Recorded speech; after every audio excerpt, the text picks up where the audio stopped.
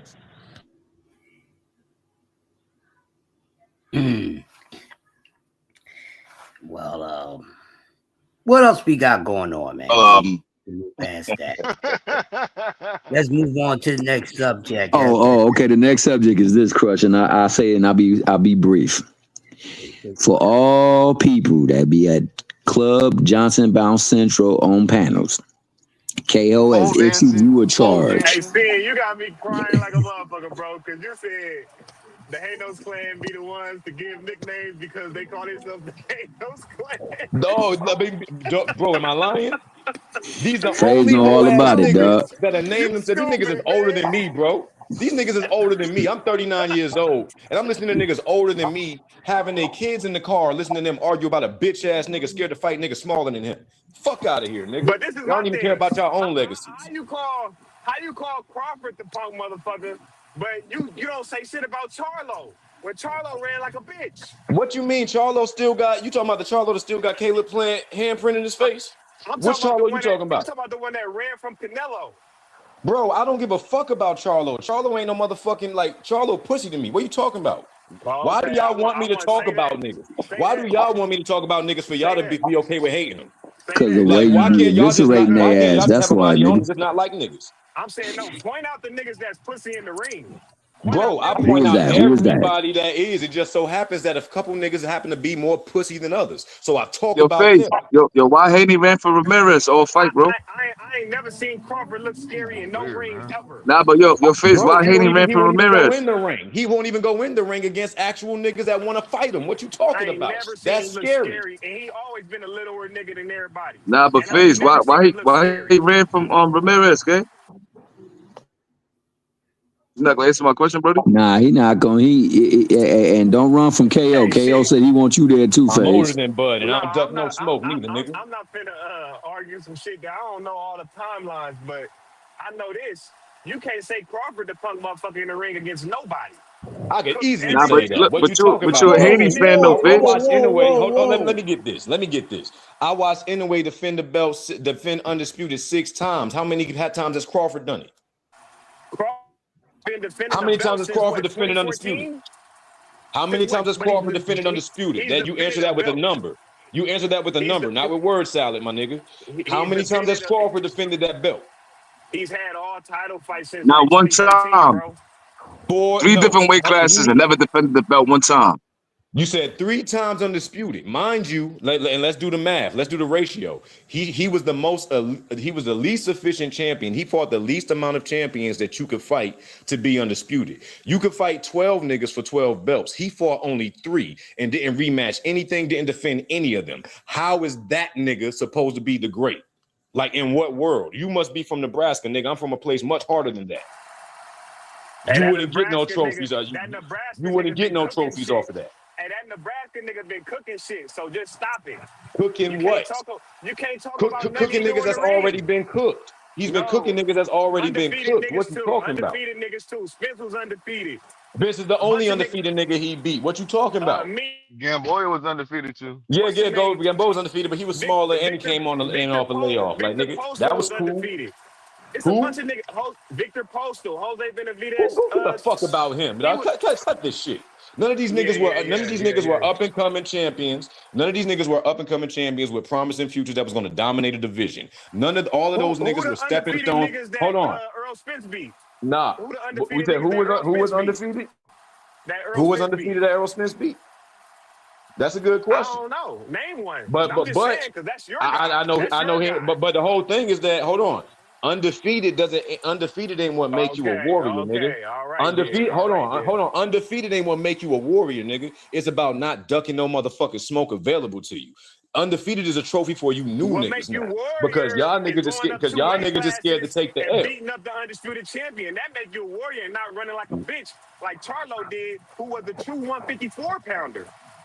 Bro, that's what a real champion Crawford ran away. Crawford ran from 154 pounds because he had a lackluster fight against a nigga with only. Because he had a lackluster fight against a nigga with only 11 fights, and Jerron Boots was going to come up there and fuck his ass up too, nigga. So he had to run to a division where he knew that nigga wasn't going to be at. Hold on, he had to run to a division where he knew he wasn't going to be at, nigga.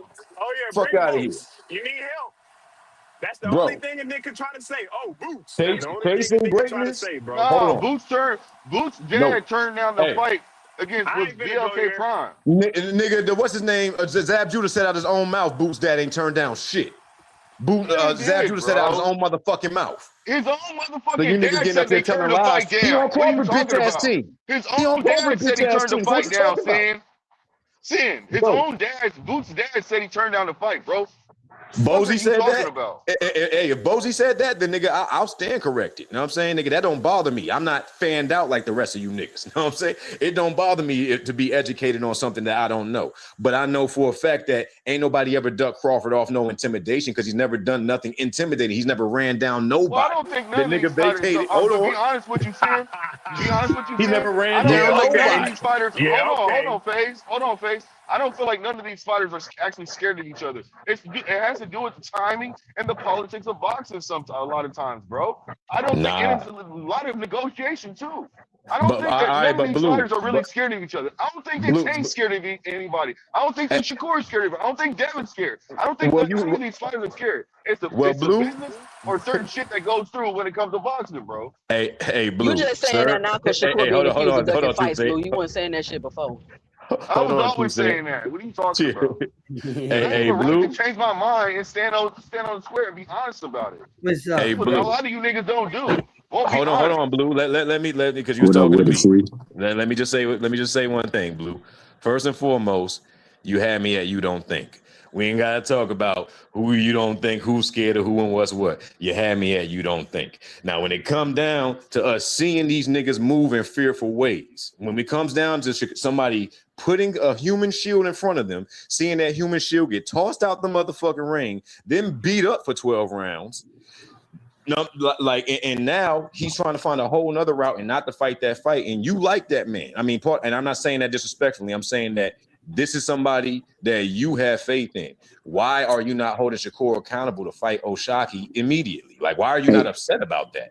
Hey, Sin, my man Flyer did that with I Here for Boxing with KO. That nigga, KO called that nigga out. That nigga put I Here for Boxing up in the damn shit. He used him as a body shield, dog. That nigga said he don't want that wreck like that. Hey, speaking of body shield, hold on, T Hill, and let me give one more example. Let me give one more example of a body shield.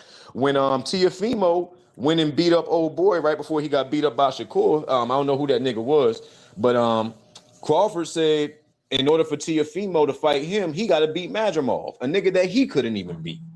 So all these pussy ass niggas got all these belts that hide behind, and they still want to throw another fighter in front of them. And Madrimov asked for a goddamn rematch that Crawford didn't honor, and David Avenesian asked for a rematch that Crawford didn't honor, nigga. So what we talking about, bro? I've never seen a nigga with more belts duck more fights and get more credit for it. Come on, Sid. You know what? Hey, that's your opinion. That's how you feel about Crawford. It's I'm not my done with it, opinion. These are but that's actual what you events feel, that really man. happen. These are Yeah, actual he events ducked that really Tiafimo, happen. a This 140 really pounder happens. that was just talking. He didn't What fight does nobody Sin at make up? 147, 154. He ducked Tiafimo, man. You got okay. If that's the case, Boots ducked Tiafimo too. Then if we doing that, because Tiafimo said he wanted to fight Boots too. So we doing that? Come Yeah, on, that bro. is true. Come on, bro. Come on, You bro. talking about hold on. You talking about a Come on, smaller fam. fighter coming up? Nah, don't do that, No. Come on, Sin. He fam. turned down Let the me lay fight, out. bro. Come Why on, we He gotta fam. keep Let me turned lay having out down. this context. Hold No, on. Crawford let me debate, lay man? out That He shit is turned context. down the over fight, Hold with. on, bro. Let me lay out context because I love burying these niggas every day. I damn near wear funeral clothes every time I call into this motherfucker. I wear cemetery shit just to dig graves for all you weak ass niggas with these crazy ass arguments you got. Now you talking about Tiafimo being a smaller guy coming up to fight Boots, which would have been no trophy for Boots to beat the living shit out of this whack ass nigga who already lost to George Kambosos. And you make no care sense. and hold on, and you using that as a comparison to a motherfucker who already fought somebody and got robbed. Madrimov got robbed. Look at those punch totals. Watch the fight in slow motion. He got robbed by a nigga that had 75% of his experience, and he wanted that motherfucking rematch, and that bitch ass nigga said no. Chasing greatness was a safe way to duck everybody the fuck else, nigga. So what you talking about? Hey, so it makes Hey, no ain't that sense the for same Boots. thing with I was ain't playing that you the Hold on, same niggas, Blue. thing bro. with You say Shakur no sense and for Boots to Shockey? fight him, but it makes Smaller sense for guy. Crawford to fight him. Come on, bro. Come on, bro. It makes no sense Bro, for Boots to fight him, but it makes sense for Crawford, who's at 154. Come on, bro. Make it make sense, big stage homie. fight negotiations. Do you follow up a fight, your biggest fight, your biggest payday with Errol Spence? Do you follow that up with a nigga that has 25% of your professional experience and one belt, the weakest champion at the next division up at 154? The same 154 that you said you would not fight Errol Spence at. Now you're gonna move up to fight Madrimov at. That's 100 to you? Hey, Cam. That's the shit you like? I'm gonna jump off, Cam. I'm gonna let y'all have that. Hey. Yeah, nigga, jump in that grave, nigga. No, it just makes no Jump in sense to that talk grave, about that nigga. shit. It I makes no dug it just sense. for you. It makes no I sense, dug bro. it just for you. I'm just saying it makes no sense, bro. Go ahead,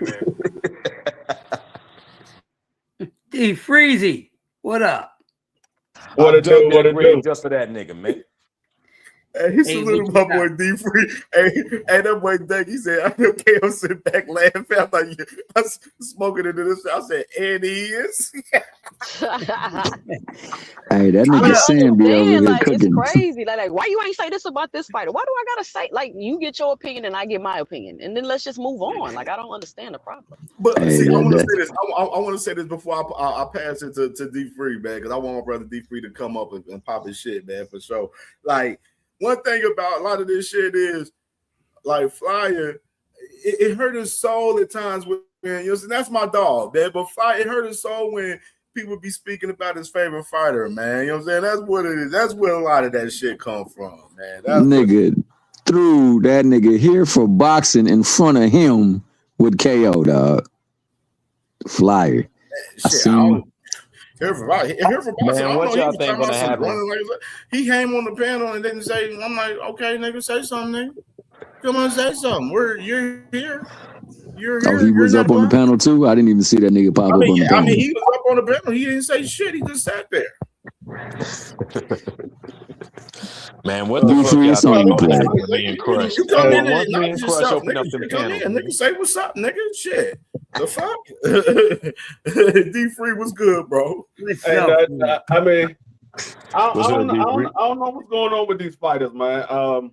We got Shakur and Devin. They the only two guys that ain't got no fight, and it doesn't seem like they're making a fight. I mean, we don't know what's going to happen with Devin in this daggone Keyshawn fight, but it doesn't seem like Shakur is trying to fight anybody. I don't see him negotiating with nobody. And I heard Blue say, "Hey, Shakur might be negotiating with somebody." Well, who is he negotiating with? Because everybody that we thought he might be negotiating with, they all occupied right now. All those guys are occupied. So I mean, who's he negotiating with? So I just don't. I mean, I don't know when these guys are planning to fight. If Shakur doesn't make a fight right now, I mean, he might be out of the ring till like December sometime. He fought in January. Shit. I mean, just look at. I've named it earlier. Look at it. Shockey Foster's negotiating with a millionaire right now. So that fight, he ain't fighting Devin. You know what I'm saying? We don't know about that at all. You know what I'm saying? Devin got that 12 days, Keyshawn. You know what I'm saying? Man, you know what I'm saying? First bit shit, you know what I mean? And I'm just looking at the rest of the landscape. I'm like, who he gonna fight? You know what I'm saying? Like, you know what I'm saying? Gary Anton Russell is rumored to come back in September, and it's not Shakur. Just to bust your bubble, Teach. You know what I mean? I don't know who it's gonna be, but you got Zuffa over there, like I said. They over there promoting this Rayo and Shakur fighting, and he's rumored to go to Zuffa. It's looking more like to me like it's gonna be Rayo Valenzuela with Shakur. That's what it looks like it's gonna be to me, D3. Wow. I mean, you go from fighting O'Shaquie Foster to possibly fighting Devin Haney to fighting El Rayo. Now, y'all tell me what's a better fight. Shakur versus Rayo or Shakur versus O'Shaquie Foster? Because I heard people, O'Shaquie can't mess with Shakur. He not good enough for Shakur. So you think El Rayo is? I don't see it. I mean, you're supposed to be taking a step forward.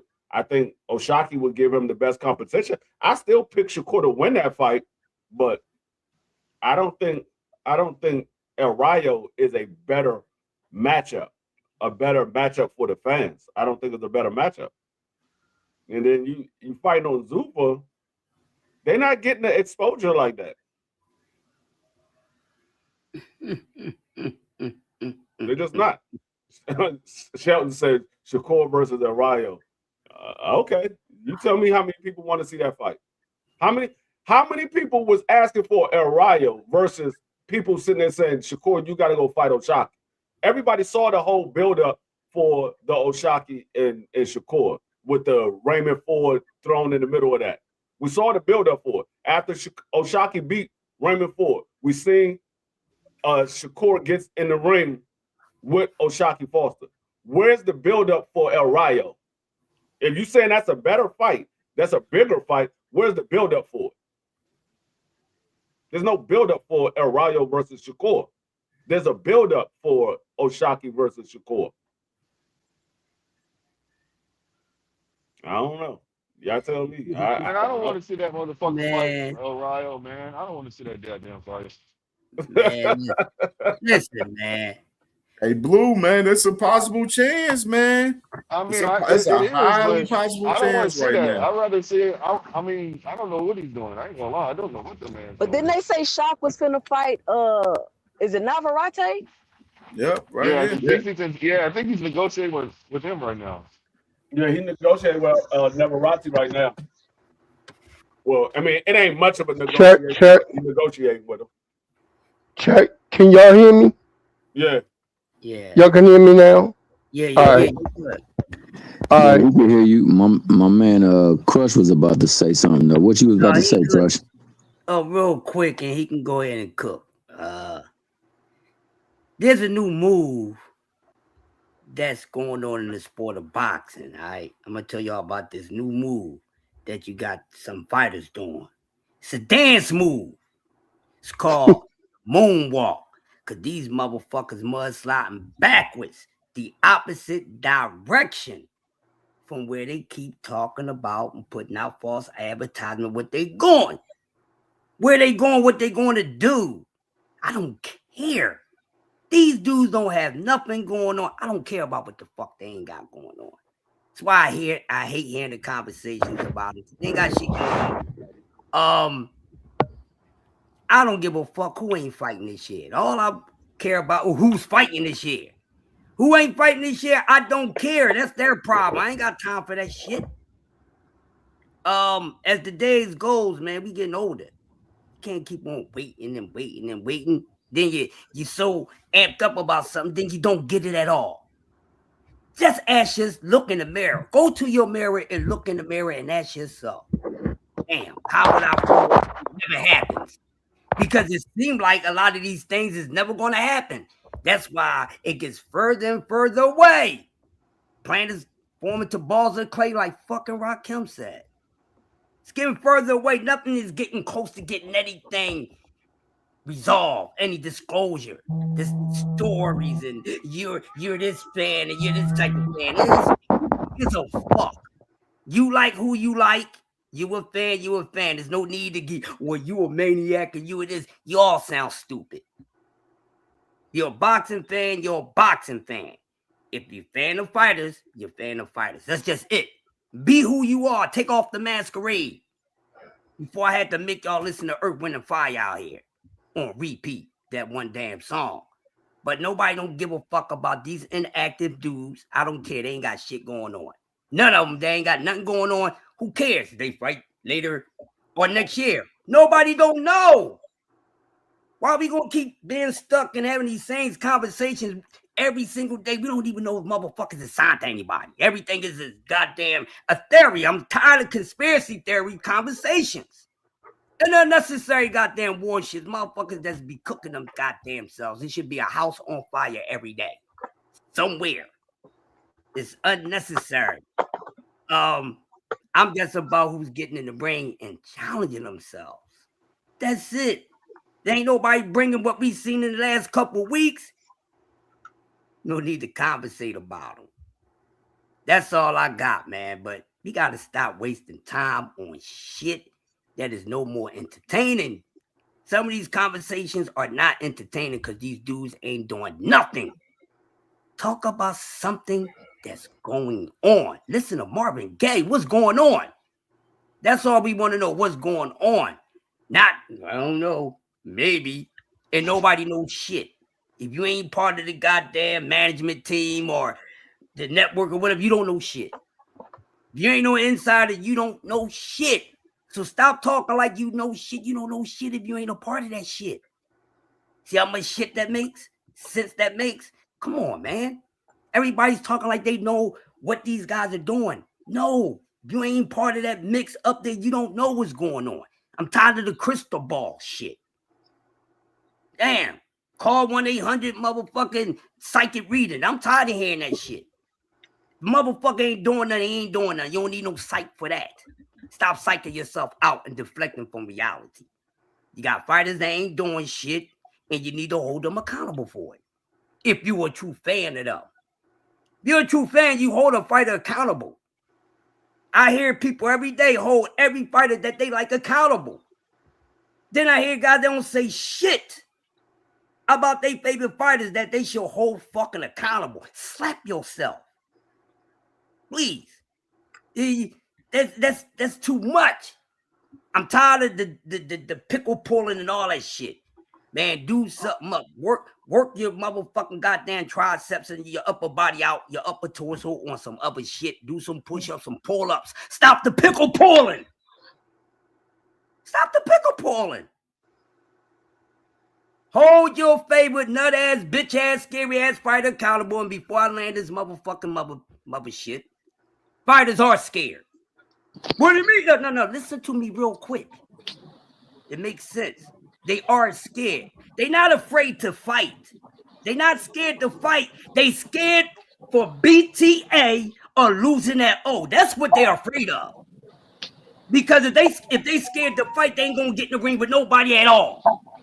But if they getting in the ring with certain fighters, that's because they have no fear of getting BT ass or losing a O. So fighters are not scared to fight.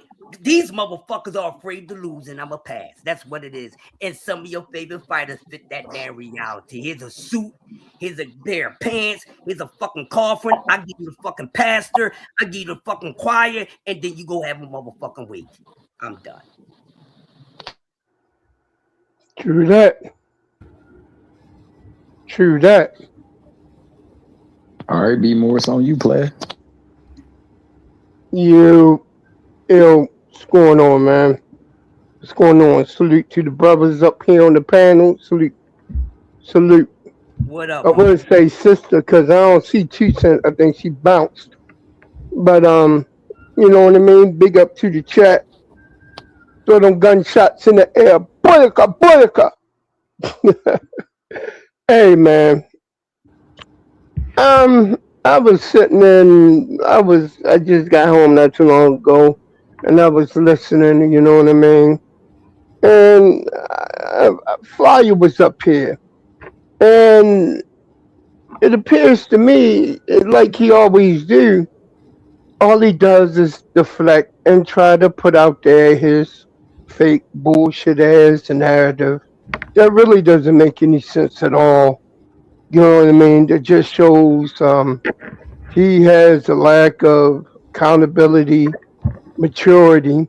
And when I say that because for this, he think that, and I don't understand. Maybe it's me, maybe I'm old or whatever.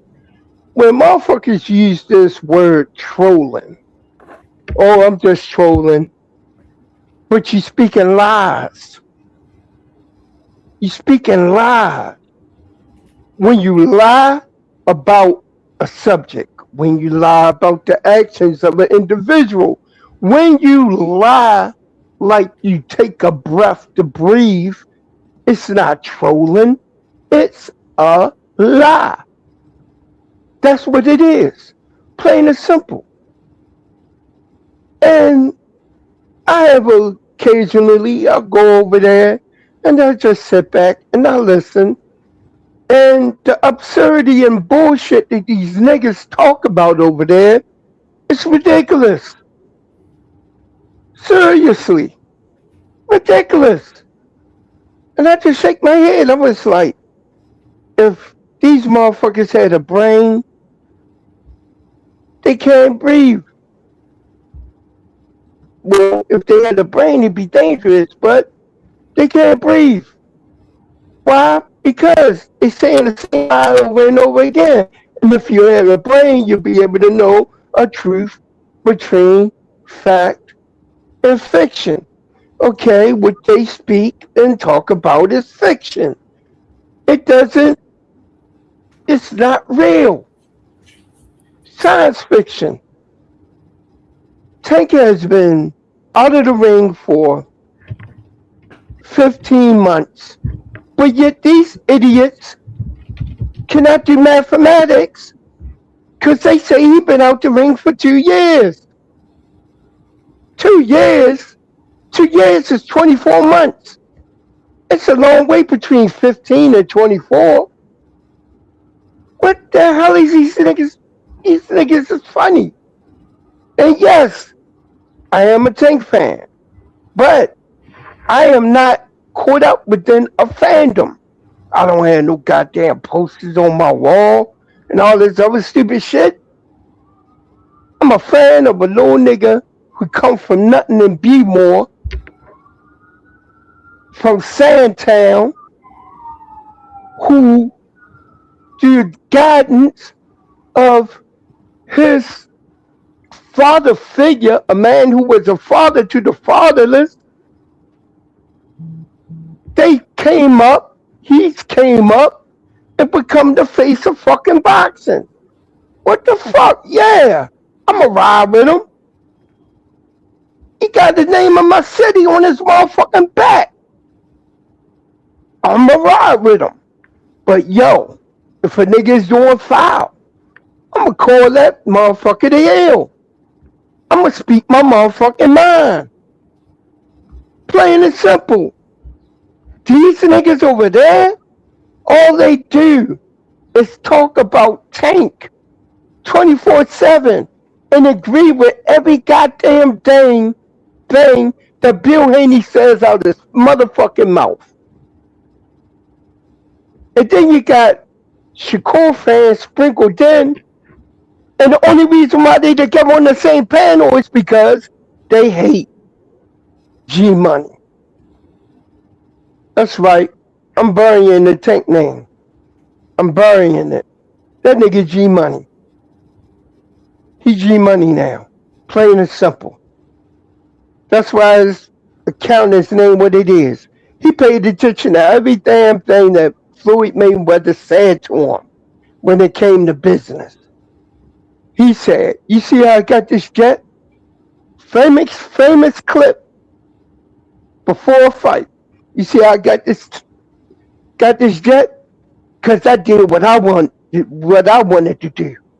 I'm telling you, Tank, do whatever it is you want to do." I'm like, all right. You gotta fly. Be more. I want to say something right here. And that press conference today. All right, so because we didn't get to review the press conference because it's hella people in the panel, so I'm gonna have to fuck with that press conference tomorrow. But something that I seen that was real pivotal. Salute to my brother Big Bob Gunn right there too, and I seen it too when I was looking at the press conference while we doing the show. The man Sebastian Fundora said, "We gonna see that Boo Simmons fight sooner than we think." Oh yeah, and yeah, man. So and you got PBC reps on the stage saying that they want to make the fight happen with Boo Simmons and Sebastian Fundora, and they want to make and they said they want to make Brandon Royal and Shushu. Broke ass PBC. Them same people, T Hill. For real. Broke ass PBC. Yeah.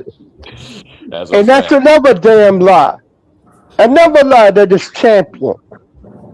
That's what get me. Let me get TD in here, be more. Let me get TD because TD been waiting. TD, what's good, my brother? It's all good, bro. It's all good. What's good, Tommy? What's good, everybody? Yeah, what's up, Tommy from the Bronx? Chilling, man. I came in. I wanted to talk about something about an earlier guest that was on, but I want to touch up on what Crush was saying when I came in. Like, a lot of people want to be insiders and not really insiders. You know what I'm saying? I never come across and brag about the shit that I get. You know what I'm saying? And I'm not an insider. I just, have opportunity to speak to different people and they tell me things. You feel me? And these people up here be coming in panels and doing shows talking about this is going to happen, making all these false predictions and all these fantasy fights, and shit's never come through. You know what I'm saying? And still, they're able to produce an audience, which is just crazy to me. like the Pied Piper with all the ratones. You know what I'm saying? With all these True. rats. These dudes don't know shit about boxing, bro. You know what I'm saying? And they come up here on some Jerry Springer type shit, you know what I'm saying, and try to, mess with the algorithm, you know what I'm saying, and try to amp up their favorite fighters. And they're not really talking about anything, bro. The welterweight division is one of the worst divisions in boxing. It used to be one of the best, but the welterweight division is just trash right now. You got champions that haven't fought or defended their title in like 8+ months, 32 weeks or whatever. You got champions that were just given titles that they didn't fight, anybody for a vacant title. You got guys fighting for world championships where, you know what I'm saying, they coming off of losses and getting world titles, bro. This shit is disgusting. You know what I'm saying? And all we can talk about is this fan base, this fan base, this fan base. Let's talk about what's actually happening, bro. And you had the guy up in here talking all kinds of shit about my man Shushu, claiming that he from Cleveland, coming up here talking shit about Shushu, but he's quick to want to beg for an interview with Shushu, talking about he's seen Shushu like 3 times. The fuck you talking about? You seen Shushu 3 times? You seen? What are you talking about? You forgot? You forgot about Shushu's last performance when he knocked the guy out, and it's like a knockout of the year type candidate type fight to win the world title. That Shushu. Yeah, he made it other achieve, but like that's what I'm saying. Like these guys come up here talking about their supporters of this, supporters of boxing, and they really not, bro. Never want to see Shushu, but you beg to get him on interviews and stuff like that. You know what I'm saying? And it's crazy. The last fight he fought an undefeated guy before that, and this last fight he fought a guy that was undefeated, and he won 9 to 10 rounds easy. You know what I'm saying? And all we want to do is criticize and talk about the body shot and when he got hurt. The same thing when Xander lost to Boots. Everybody want to talk about the 3rd round. But why are we not talking about the 6 rounds that Boots did, pounded on Xander? And Xander's my guy. And this is what the problem is with some of these content creators. You know what I'm saying? They never want to big up and give credit where credit is due. They only want to shit on fighters, you know what I'm saying? Shit on fan bases, you know what I'm saying? And not like elevate and support, these fighters of the sport. You feel me? And I just think it's just disgusting work.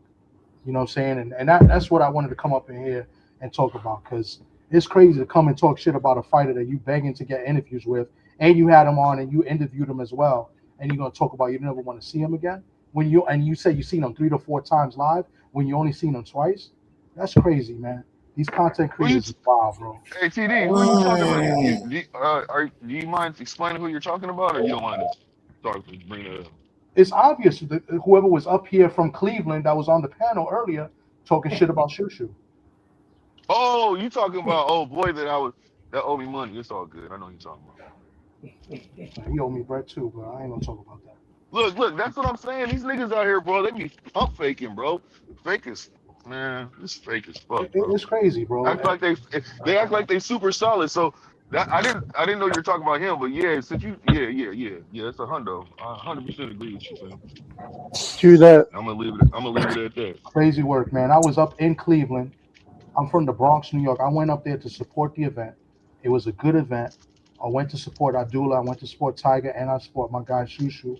I got interviews with Shushu. I was with the team for a little bit here and there. You know what I'm saying? And all we could do is just shit on these fighters.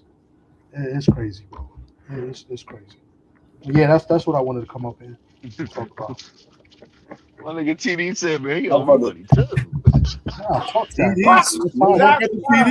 The dudes be coming out. Dudes be acting mad. Nah, man. People be mad fake, bro. I understand fake people, bro. I really can't. Yeah, he hella fake, bro. They act like they so tough. They act like they so sincere. You know what I'm saying? But they the fakest motherfuckers out there. Nah, man, they ain't genuine at all, bro. True that, man. Trash. Fuck nah, bro. When I got on the panel, bro, he went silent, bro. Silent. Crazy, man. These niggas a damn trip, yo. Hey, yo, who was that I ran off the panel a minute ago, yo? Who was that was eyeing it? What was it, FaZe? Before that, it was Flyer. I think it was FaZe and then Flyer. It was FaZe. Hey, yo, Cam, from now on, my nigga, when I go on one of those type of tangents, I need that Undertaker music, dog. playing the motherfucker. I need that motherfucking Undertaker music, bro. Because I'm closing. I just put the headstone on. You know what I'm saying? I'm putting flowers up there and shit. You know what I'm saying? I was just thinking like something was missing. Something was missing. I needed to hear them damn church. I needed to hear them church organs. So next time I flame a nigga, please have that. Please have them sounds ready. Cause I'm enjoying this shit way too much, man. But yeah, that was crazy. Shit's crazy, man. I ain't mean to deflect from what y'all was talking about. Go ahead. These YouTube streets be wild, bro. Motherfuckers be hiding behind the internet. I want Dankfather punk ass to call up here so I could bury his ass too. Nigga, I got a real nice grave for you. In fact, I'm gonna dig yours 12 feet. Whenever you get man enough to pick up that motherfucking phone, nigga, you call up here and say some of that shit you be saying in the chat so I could flame your ass too. I got a special one for you, Dank. Hey Shelton, it's not that you could dislike shoot. Aircraft carrier don't care much for shoot. That's okay with me. You can have your opinions. What I don't like is that people they try to praise these guys and want to talk to these dudes and try to establish a relationship, and then you're gonna go ahead and turn on them and shit on them over one performance in a fight that he won. That's fucked up to me, bro. I don't like that shit, B. You know what I'm saying? That's what I'm talking about. Like you could criticize all you want. That's all we do here. We criticize fighters, we build them up, whatever the case may be. You know what I'm saying? We talk boxing. But when you praise a guy and want to talk to the guy, want to interview the guy, or did an interview with the guy, and then you're gonna shit on him after he won the fight 9 to 10 rounds and say I can never watch him again. But yet 2 weeks later, I bet you if you had the opportunity to interview to have him on, you have him up there. That's fake to me, bro. That's what I'm talking about. He'll be cheesing. Yeah, man. Looking You like be Cheetah. shit, man. You be I'm not even going there, bro. I was gonna say some Say my name, bitch. What's up? You thought I wasn't gonna pop out, huh? Saying you called for thing. Oh yeah. What happened? What's up, nigga? Hold on. Before we continue, bitch ass talking in the chat, nigga. What's up? You know boxing, right? Yeah, I mean well enough. Didn't you say Tank will beat Floyd Mayweather at every weight class they competed in? I said that, nigga. You don't know shit about boxing, nigga. Shut your ass up, nigga. Hey, You bro, sound retarded. Hold on. Just because you don't know nothing about. If you can make that stupid ass assessment, you don't know nothing about boxing, dog. All you do is come up here and hate on niggas because you got a man crush about Earl. So you mad about this nigga Bud beating Earl, nigga? You don't know nothing about boxing, nigga. You just up here for entertainment, nigga. You don't know nothing. Fuck out of here. Ain't that cute? Now what? Ain't that cute? See, you said that for real, fam. Yeah, I really said that. Yeah, nigga. And look at the exactly. niggas, You don't know nothing about boxing, nigga. Your arms ain't long enough to box with me, nigga. Fuck out of here. Say what? I said your arms ain't long enough to box with me. If you can make a dumbass assessment like that, you don't know nothing you talking about. You just an emotional ass fan. Simple as that. Fuck is you talking about? But you sound like you upset about the shit, nigga. So I ain't upset about you said my name. You said my name and said punk ass, nigga. That's why I'm upset, nigga. Absolutely, nigga. So what? Fan, nigga. Yeah, you a Devin fan. I'm labeling you with the rest of them niggas. All y'all niggas be moving soft. All y'all nigga, niggas, I'm a fan of boxing, nigga. On some whole shit. Fuck out of here, nigga. You stand out. Shit, nigga. And I said stand out, nigga. You can't even help yourself. Nigga, I be playing games with you in the chat. I be like, yo, this nigga cooking, watch him mention Bud. And niggas in the chat can second that, nigga. You don't know nothing you talking about. You just up here for entertainment, nigga. So keep entertaining. Dance for me, boy. Fuck is you talking about? Hey, look, on some real shit, nigga. I ain't never seen you say nothing. I don't take nothing personal that you be saying like that, but I ain't never seen you say nothing even remotely respectable about me. I always see hate comments from your ass, nigga. So yeah, I'm gonna address you the same way based on the energy that you be giving me in the motherfucking chat, nigga. But I don't take nothing personal. But if you want to get on some shit, nigga, we can get personal. If you feel like that satisfies your soul, my nigga. We can get personal if it's like that. You know what I'm saying? Like, if you feel like I said something about a fighter that you love that much, you want to close the distance, bro. Niggas can do that. Now I said we got joints right here on the wall. Shit, all I said was you don't know nothing about boxing, nigga. Well, shit. We as long as we keeping it just straight boxing talk over whatever, nigga. I could remove like I ain't gotta call you a bitch and all that. I ain't gotta say all that. You know what I'm saying? I can say I kind of inflamed the shit, but it was based on the comments that your ass was saying. So I ain't never seen you say nothing respectful about me. But even then, nigga, as far as about the fighters that y'all love, y'all niggas do be defending a bunch of bitch ass fighters, nigga. So That nigga dang no double ducks. Yeah, Nigga, like I'm bro, the when and I ain't Devin never Haney was heard you fighting critique. when Devin Haney was fighting Jose Ramirez, you can ask D1. I was in the chat saying the nigga looked like he was a shot fighter. So how I ain't keeping it 100, nigga? Y'all niggas sound ridiculous.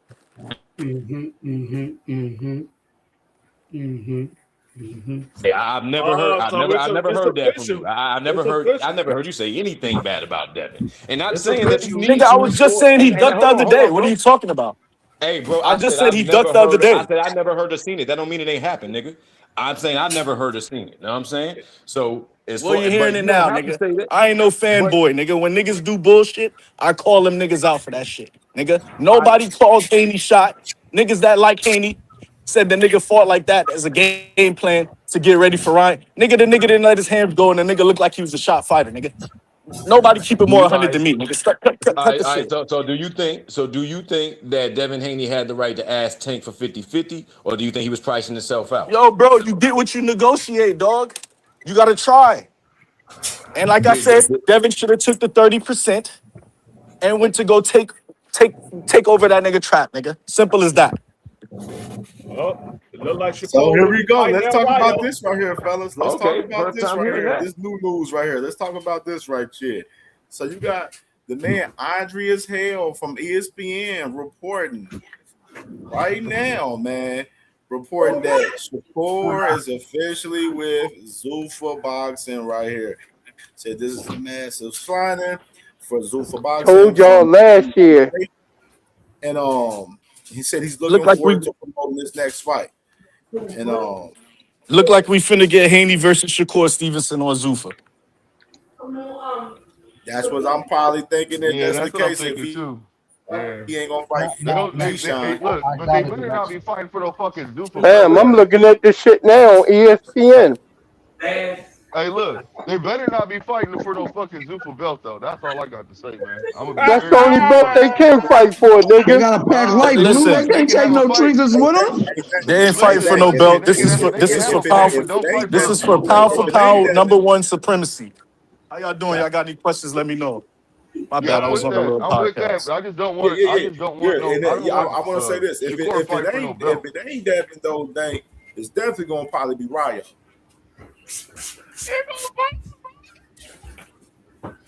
Yeah, And we gonna tie him up with a rope and roast his ass over the open fire because don't nobody want to see Rayo Venezuela, yeah. I don't nigga. want to see And I that love fight. Shakur. I don't want to see And that I fight. think if Shakur and Devin fight, I got Shakur Stevenson in that fight, nigga. Hey, I do Blue, too. Fanboy my ass. Blue. Yeah, what's up? I got both them niggas losing. Will you admit it now that he ducked Oshaki Foster? No, I'm not going. I'm not going to do that because of politics of boxing, bro. Hey, yo, peep No, out the They timing don't on want to that put up the shit. money for the fight. Hold on. They, You they keep don't want to saying put up. They politics. don't want You keep to. saying They don't want to put up the money for the fight.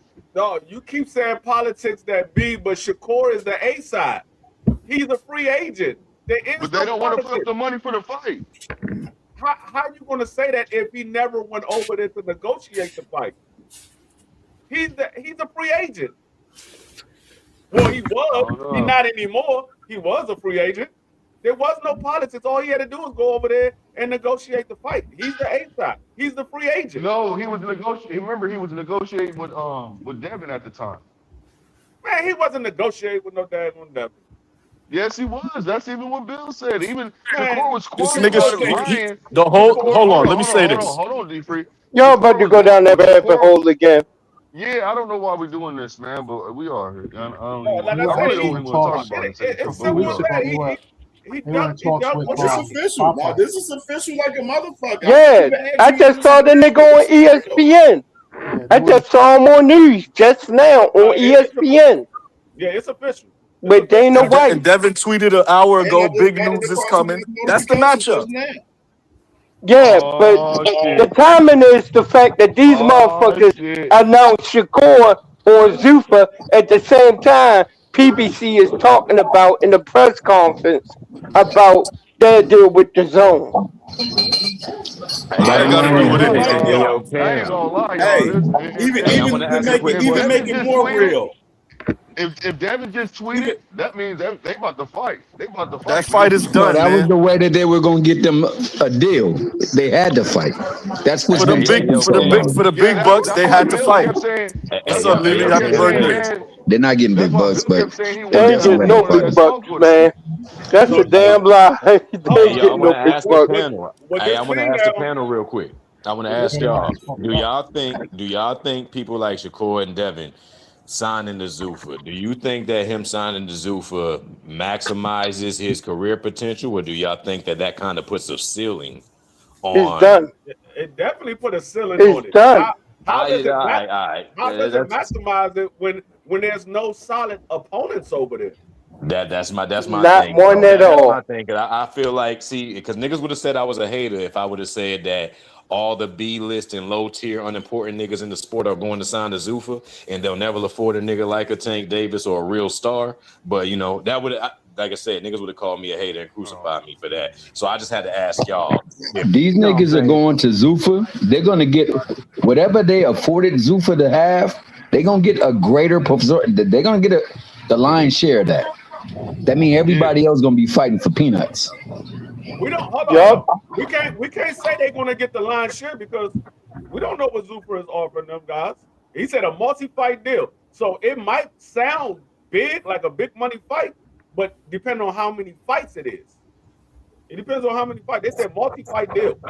So The thing Well, we is don't that even I know. just We don't don't know know where how many. Zuffa. Well, we don't know. So who you talking about? Are you saying that about Devin? Or you saying that about Shakur right now, Cam? yes, they did. It says it on the damn joint. It said multi-fight deal.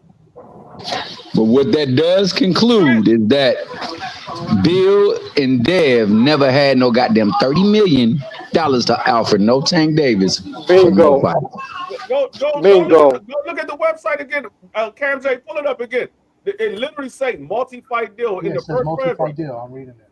Yeah, it's in the Yeah, first that's what they paragraph. were It saying on this doesn't say interview. 3 or 5, or it just says I'm about to pull it multi-fight. back up. Hold on, y'all.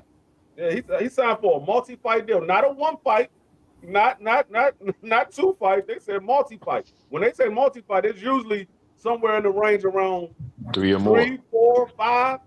3 or more. Yeah, it says For it right sure. there. Right there. First it's Shakur to a multi-fight deal. Yep. But D Free, haven't they been both getting over 10 million a fight? No. That's what they were Well, saying. Recent. That's what I they don't believe was saying. I think I for the don't TO no fight, I he can't definitely believe did. The I TO can't fight, believe they was definitely. getting I can't believe they getting $10 million a fight until Zupa said they getting $10 million a fight because we heard Bill Haney said $100 million deal. Yeah, we heard that. I'm just saying, in the TO fight, I think he definitely got more than 10 million. Look, if he got $100 million, if Devin gets $100 million deal, it's for 100 fucking fights, guaranteed. Bobby Bonilla It's a contract. lifetime contract for 100 motherfucking fights, plain and simple. Ain't I nobody mean paying until that we nigga see that shit. what the fight deal is as far as how much he getting paid. I'm not gonna say how much he get paid. He could be getting paid a nice handsome check, or he could be getting paid a decent check. I don't know. It doesn't matter to me. What matters is you sign over there to a multi-fight deal with El Rayo and Dagon De Los Santos over there. Those are your opponents. Those are your Hey, opponents. well, De Los Santos is a And rematch. not to mention, you just lost your belt because you're a 140-pound champion. They have no 140-pound division over there, so you just lost your Yep. belt. Yep. They says this right here. Read this. It said at the bottom. It says Zuffa Boxing has said his promotional debut will be announced in the coming weeks. He has been linked to fights with welterweight champions Devin Haney and Ryan Garcia. He says, line them up one by one, and I'll beat all the top guys once I get them in front of me. Steven said, with Zuffa Boxing, I'm going to go after the biggest fights in the sport, and I will become the number one pound for pound fighter in the world. And he said it is not known what weight class Stevenson will compete in, considering that Zuffa does not have a 140-pound division. Given Zuffa Boxing's frigid relationship with the sanctioning bodies, it's expected that he will vacate his WBO title. It is also unknown whether Zuffa Boxing will look to work with the other promoters to secure fights with Stevenson, as the promotion currently lacks high-level opponents. So, like they said, and I say it in the voice, Nobody at 147. for the biggest Well, they got Hitchens and Conor Ben. And that man Julio fighting at Rodriguez.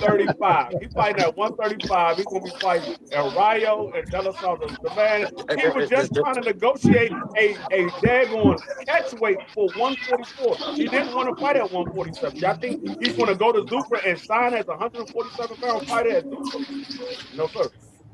I think the plan is for him and Devin Haney to fight at 144 to launch Zuffa.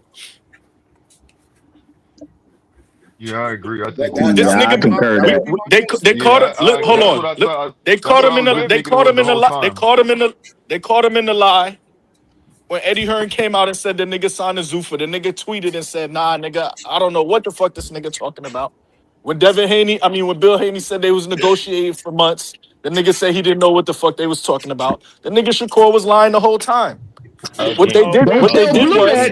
But where's Devin announcement? Where's Devin announcement? Because this whole time Devin said he got big news coming. He said that. He said that, but I do remember they were saying this $100 million deal that they supposed to be signing with Zuffa, and the whole time Zuffa was talking about signing Shakur. They had never mentioned they were signing Devin. All of the reports was they was going to sign Shakur.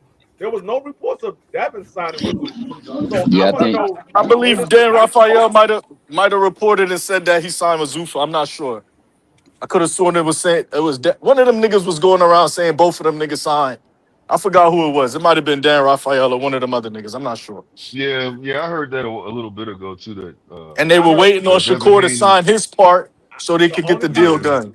The only time I heard that was when that dude from Fight Hype said it, when he had somebody, I forgot who he had on the he was interviewing. He was up there with radio, and he mentioned that. He mentioned that they were trying to do it, but I never heard anybody else mention it. I heard him mention it, but that was the only mention because, like I said, when they had that fight, the whole time it was a Zuffa fight, I believe it was, that we was watching. It was me, CamJ, D1, Kwee, Crush was there, B-More, you was there too. The whole time they were talking about Shakur signing to Zuffa. They had never mentioned Devin Haney, and that was right after that whole situation came out. We said we want to see what Dana White's going to say, and the whole time they were talking about Shakur. They never mentioned Devin Haney. I think for them to get the deal, I think it was always contingent upon both of them signing on, and not only signing on, but signing to that fight. So Absolutely. I think that all this time they have been leveraging everything else just to create the buzz so that when this fight comes, people will tune in, because this has been the fight that Zuffa has been looking for, because they got to bring some form of legitimacy to their corporation, their company, or whatever the fudge they got going on over in their line. And then you can say, I got two of the top pound for pound fighters on the roster, and we're making the fight when no one else, quote unquote, could have made the fight. That's going to be their selling point. That's going to be their branding. But remember, Eddie Hearn said these niggas is making 5 times more than that. That's why they going over there to make that shit happen. Yep. They want the high guarantee. Like y'all be going around saying these niggas can't sell, they can't generate. So of course they're gonna go get the high guarantee and make that bread. I mean, they are prize fighters, man. It makes sense, and to tell you the truth, but how come Tank wasn't a prize fighter though, Blue? Why when Tank been doing that? He not a prize fighter. He ducking. I ain't never said he ain't. Listen, Shakur and Devin already secured their legacy. They could chase the bag now, man. It's a different story for the Gorilla. That nigga would have sparked both of them, banking. You know it. What CamJ telling y'all the case with both of these guys signing the Zuffa is them guys fighting each other. They can attest to this. It's 100%. Yeah, no, that's a fact. I think it was me and you who both mentioned it at the same time. Facts, bro. Like that shit crazy, bro. Shit crazy. So think what weight class is gonna be at? And the crazy part, in the wildest part, if this man doesn't fight Devin on this deal, and he goes to fight Ryo, that's gonna be the nastiest shit right there. That's all I'm telling you right now. If he don't fight Devin on this first fight on the deal, and he fight Ryo, Nah, Dana don't play that, man. Y'all know Dana don't play that, man. What weight class is gonna be at though, Dan? I think it's gonna be the 144 catch weight. Yeah, if Devin signed Remember on they and just they fight each other. yo Regis wasn't with. No, that was a ring card. My bad. I'm gonna tell you right now, if Shakur doesn't fight Devin in his first fight, the deal was we're gonna fight Devin last. Shakur like, hold on, I signed. I ain't fighting Devin first. They could be doing that. They could be doing that. Make them fight someone else first to try to build the fight up under their promotion and then make it happen. That's a possibility for sure. Well, I mean, also, Yo, do y'all believe what me? about the multi-fight deal? What about the multi-fight deal? They have a rematch clause. Good question. That'd be dope. You see what I'm That'd be saying? dope. So Devin and Shakur have a rematch clause, and then he's fighting somebody else. That's 3 fights right there.